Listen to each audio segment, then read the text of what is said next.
bino la germaine.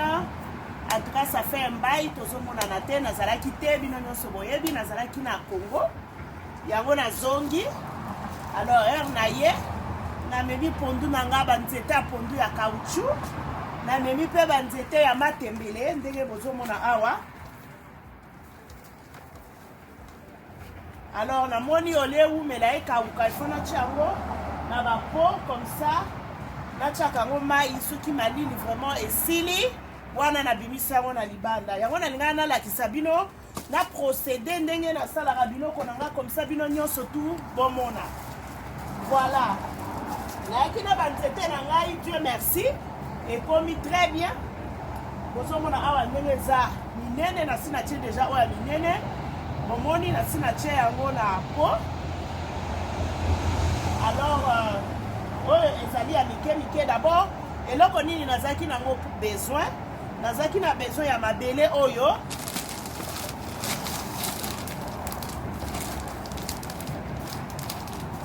bozomona eza ya naturel potting mixed donc eza mabele ezali différentes sortes mosusu ezali ya kotia na mabele na nini na mabele mbala moko na bilanga mbala moko mosusu ezali ya kotia na bapo soki omoni bakomi po potting mixed wana ezali ya kotia na po donc fo yeba mabele nini oyo okoki kosomba mpona kolona parce que soki osombi oyo wana mosusu ya mabele eza ya kosopa mbala moko na bilanga ezaka kilo okomona ke biloko ebanda okola mpe vraiment malembe alors mpona po il faut kosomba mpe oyo bakomi po yango wana nasombi mabele nanga nasombi mpe moi food oyo ya kolesa ma plante na ngai ya Miracle Grow nalinga yango nde vraiment meilleure qualité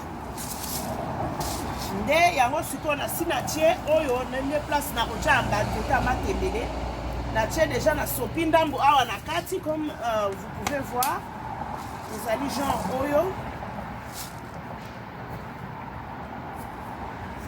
ezali boye yo kozwa déjà na sina tiaki osopi yango omélanger yango na kati ya mabele na yo avant olona biloko na yo alors nde na procédaki déjà na tiaki boye na bapo nyonso oyo nasombaki mpe bakape oyo boyebi yango bino nyonso na Walmart eza nango cher te okotobola yango na se parce que nakoya kolongola yango natia yango juste momentanément nakoya kolongola yango mpona tia yango sikoyo na kati ya bilanga na mabele mais lokola malili eza nanu vraiment moyen natia directement eza te yango na procédé nano nakotia yango na bapo nazaki na bapo nanga oyo nasombelaka baplante nanga namoni ke nakomi naza nango lisusu ebele te nde na utilize bakape na biso oyo ya usage unique nakotobola yango na se soki botali awa bomoni ke natoboli yango na se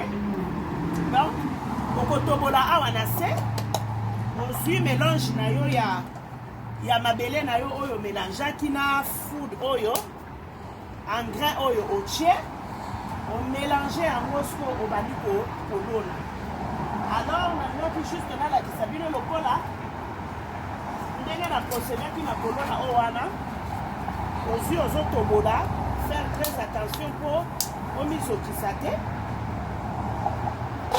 voilà okotobola mpe na bapembeni awa oza plus facile nde bozomona azotobola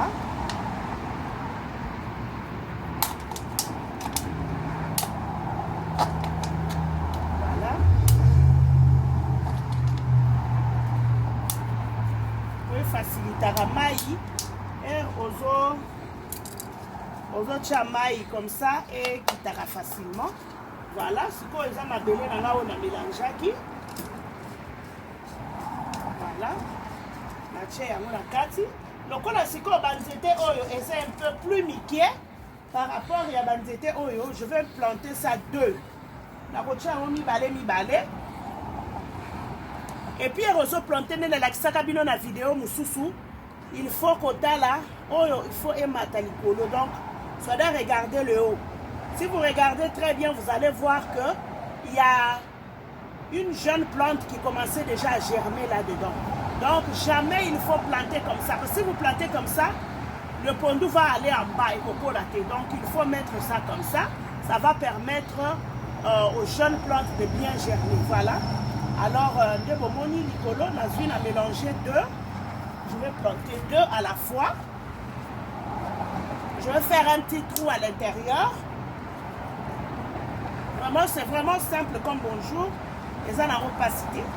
Alors, je mets le 2. La fini, moi, ma belle peau et camarou bien. Et puis, j'ajoute encore un peu.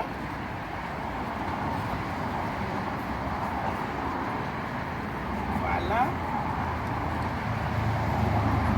Et puis, c'est fini. Je passe encore à l'autre, ainsi de suite. Donc, ça va être à bongo. Bon, si quoi, yo, azochana nous oyo ne bozomona.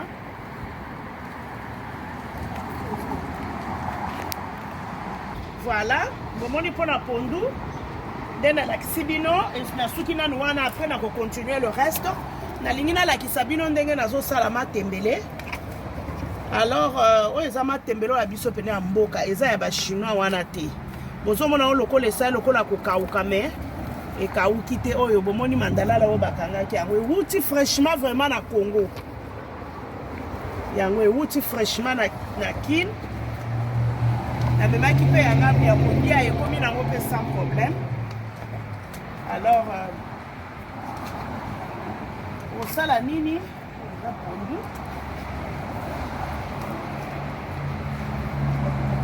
Azotia juste pour conserver yango que et kaukate quand même outi musika.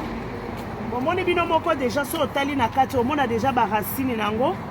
Eza matembeleza ka légumes moko vraiment très facile à planter. Eza na difficulté à ta mon côté. On a zo bongisa yango bien comme ça. Na planter yango.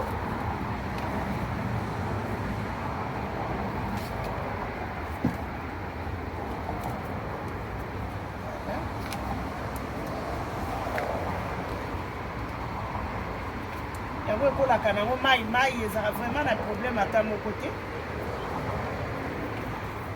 Mais même ceux qu'on a planté, il faut que la côté là, ils la paient bien. Pour ceux qu'on moni, ils ont déjà à Kokauka au longo liango. C'est ce que nous sommes en train de faire. Après, tu as le résultat, nous avons planté un chinois. Mais nous avons un kitaki qui n'a habité. Il faut na mema. Matembele ba seed oyo ya nini ba nzete oyo ya kini penda donc matembele ya biso penza ya mboka yango na komi ko bon kolona sikoyo. Voilà moni mabele na nga yango déjà nasila bongisaki yango na mixaki yango na food oil shake feed all purpose plant food ezali bilei ya ba plants. Sikoyo nazokende na kolona okozwa ata mibale bien 3 nasina lakisa pe na video na nga mosusu osali mwa mabele na mwa libulu ndambu kotisi yango nazotia juste pour et conserver yango ke ekufa te. Donc na kolongola yango awa nakoya kotia yango na nini na mabele vraiment. Voilà. Ça les sous la ndenge moko.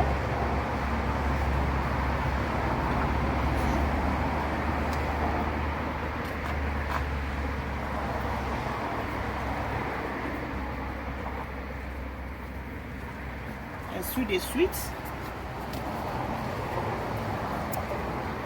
Soki awa etondi na kozwa lisusu eloko mosusu na toboli na se. Soki botali bomona ke j'ai vraiment fait des trous na se awa na lakisaki bino te mais bokomona ke na tobolaki na se awa pour permettre mai ekitaka.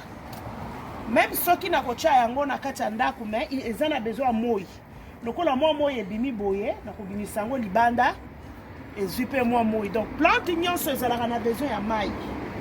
Ya moi na moi. Voilà. Bino moko natie yango boye. Après nazozwa lisusu po mosusu kaka boye na toboli na se na planter le reste. Na sopeli yango mai naza na eloko nanga kotiela mai rasoir nanga na rosé yango et puis natia yango na moi lokola moi ebimi lelo natia yango na moi evanda bongo comme ça soki malili esili namoni que c'est bon même vers la fin du mois de mars ou début avril. Après sikoyo natia yango sikoyo na bilanga na bongisi kitoko nazwi nasombi sikoyo mabele ya bilanga na sopi et puis nazwi na bandi kolona yango kuna. Donc pour l'instant naloni yango nanu na bapo na ngai nde bozomona po ekauka te. Alors naza mpe na baside ebele oyo naye nango oyo ezali baside oyo ya bitekuteku. Donc eza na deux sortes, ya amarante ezali ayo ya vert na ya rouge et puis oyo naye na meka nanu boyebi nini oyo toliaka na kini tobenga yango njokomai. Donc par curiosité boyebi nga nalingaka nanga biloko ya boye mingi na lie yango na lobi te oyo il faut nakende komeka. Alors tokomeka yango na bino lelo tour oyo totala soki ekobota na mabele na biso ya awa ou pas. Namemi mpe oyo boyebi yango très bien nakausi yango eza njokomai ese ekauki mpona kolona yango na kofongola yango oyo boyebi yango bino nyonso très bien yango nde na kolona directement na mabele. Et puis namemi mpe dongo mais oyo ya biso ya awa ya bachinois me naye nango kuna po yango esalaka 45 jours po ebima. Et puis namemi budibudibu nanga mpona kolona ngai nanga. Donc moi biloko ebele boyebi nga nalingaka vraiment kolona. Vraiment je vous aime bien. Ezalaki wa bino la Germaine nalingaki juste nalakisa bino comment est-ce que nazobongisa pondu nanga ya kauchu nautaki nango na kine po ndenge nazobongisa yango po ekauka te comme ça naya kolona yango. Vraiment je vous aime beaucoup. N'oubliez pas de vous abonner, de cliquer sur la cloche pour ne pas être en retard de vidéos. Pozala toujours na temps ya kolanda ba vidéo nanga lokola na zongi sikoyo bokobanda komona ba vidéo un peu plus régulièrement. Donc vraiment je vous aime, portez-vous bien, c'est la Germaine. Ciao.